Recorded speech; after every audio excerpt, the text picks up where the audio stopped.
नमस्कार दोस्तों, आप सभी का अपनी कहानी चैनल पर स्वागत है।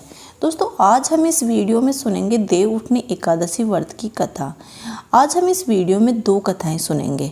तो चलिए पहली कथा शुरू करते हैं। एक राजा के राज्य में सभी लोग एकादशी का व्रत रखते थे। प्रजा तथा नौकर चाकरों से लेकर पशुओं तक को एकादशी के दिन अन्न नहीं दिया जाता था। एक दिन किसी दूसरे राज्य का एक व्यक्ति राजा के पास आकर बोला, महाराज कृपा करके मुझे नौकरी पर रख लो।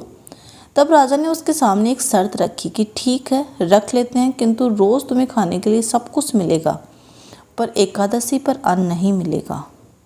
उस व्यक्ति ने उस समय हाँ कर ली, पर एकादशी के दिन जब फलाहार का सामान दिया गया तो वह राजा के सामने जाकर गिड़गिड़ाने लगा कि महाराज, इससे मेरा पेट नहीं भरेगा, मैं भूखा ही मर जाऊंगा, मुझे अन्न दे दो। राजा ने उसे शर्त की बात याद दिलाई, पर वह अन्न छोड़ने को राजी नहीं हुआ। तब राजा ने उसे आटा, दाल, चावल आदि दिए।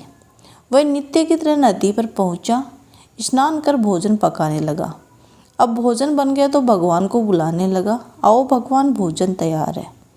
उसके बुलाने पर पीताम्बर धारण करे हुए भगवान चतुर्भुज रूप में आ पहुँचे और प्रेम से उनके साथ भोजन करने लगे। भोजन आदि करके भगवान अंतर ध्यान हो गए और वह अपने काम पर चला गया। 15 दिन बाद अगली एकादशी को वह राजा से कहने लगा कि हे महाराज, मुझे दुगना सामान दीजिए, उस दिन तो मैं भूखा ही रह गया। राजा ने कारण पूछा तो उसने बताया कि मेरे साथ सारे भगवान भी खाते हैं, इसलिए हम दोनों के लिए ये सामान पूरा नहीं होता। ये सुनकर राजा को बड़ा आश्चर्य हुआ। वह बोला, मैं नहीं मान सकता कि भगवान तुम्हारे साथ खाते हैं। मैं तो इतना व्रत रखता हूँ, पूजा करता हूँ, पर भगवान ने मुझे कभी दर्शन नहीं दिए। राजा की बात सुनकर बोला, महाराज, यदि आपको विश्वास न हो तो आप मेरे साथ चलकर देख लें। राजा एक पेड़ के पीछे छिपकर बैठ गया। उस व्यक्ति ने भोजन बनाया तथा भगवान को शाम तक पुकारता रहा, परंतु भगवान न आए। अंत में उसने कहा कि हे भगवान, यदि आप नहीं आए तो मैं नदी में कूदकर अपने प्राण त्याग दूंगा। लेकिन भगवान नहीं आए। तब वह प्राण त्यागने के उद्देश्य से नदी की तरफ बढ़ा। प्राण त्यागने का उसका दृढ़ इरादा जान शीघ्र ही भगवान प्रकट होकर उसे रोक लिया और उसके साथ बैठकर भोजन करने लगे। खा पीकर वह अपने विमान में बैठकर अपने धाम गए। ये देख राजा ने सोचा कि व्रत उपवास से तब तक कोई फायदा नहीं होता जब तक कि इंसान का मन शुद्ध न हो। इससे राजा को ज्ञान मिला। वह भी मन से व्रत उपवास करने लगा और अंत में राजा स्वर्ग को गया। बोलो विष्णु भगवान की जय। अब हम सुनते हैं देवउठनी एकादशी की कथा नंबर 2। एक राजा था, उसके राज्य में प्रजा सुखी थी। एकादशी पर कोई भी अन्न नहीं बेचता था, सभी फलाहार करते थे। एक बार भगवान राजा की परीक्षा लेनी चाहिए। भगवान ने एक सुंदरी का रूप धारण किया और सड़क पर बैठ गए। तभी राजा उधर से निकला और सुंदरी को देख चकित रह गया। उसने पूछा, हे सुंदरे, तुम कौन हो और तुम यहाँ क्यों बैठे हो?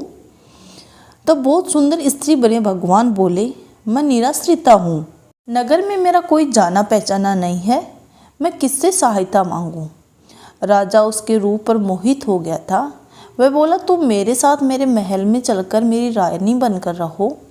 सुंदरी बोली, मैं तुम्हारी बात मानूंगी, पर तुम्हें राज्य का अधिकार मुझे सौंपना होगा। राज्य पर मेरा पूर्ण अधिकार होगा, मैं जो भी बनाऊंगी तुम्हें वही खाना होगा। राजा उसके रूप पर मोहित था, अतः उसकी शर्तें स्वीकार कर ली। अगले दिन एकादशी थी। रानी ने हुक्म दिया कि बाजारों व अन्य दिनों में अन्न बेचा जाए। उसने घर में मांस, मछली आदि पकवान पकाए और परोसकर राजा को खाने के लिए कहा। ये देख राजा बोला कि हे रानी, आज एकादशी है, मैं तो केवल फलाहार ही करूँगा।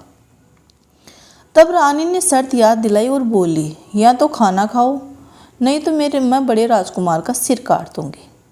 राजा ने अपनी स्थिति बड़ी रानी से कही तो बड़ी रानी बोली, महाराज, न धर्म छोड़े न राजकुमार का सिर दे। पुत्र तो फिर मिल जाएगा, पर धर्म नहीं मिलेगा। इस दौरान बड़ा राजकुमार खेल कर आ गया। माँ की आंखों में आंसू देखकर वह रोने का कारण पूछने लगा, तो माँ ने उसे सारी वस्तु स्थिति बता दी। तब वो बोला कि मैं सिर देने के लिए तैयार हूँ, पिताजी के धर्म की रक्षा होगी और जरूर होगी। राजा दुखी मन से राजकुमार का सिर देने को तैयार हुआ तो रानी के रूप में भगवान विष्णु प्रकट होकर असली बात बताई कि हे राजन, तुम इस कठिन परीक्षा में पास हुए। भगवान ने प्रसन्न मन से राजा से वर मांगने को कहा तो राजा बोला कि आपका दिया हुआ सब कुछ है, हमारा उद्धार करें। उसी समय वहाँ एक विमान उतरा। राजा ने अपना राज्य पुत्र को सौंप दिया और विमान में बैठकर परम धाम को चला गया। बोलो विष्णु भगवान की जय।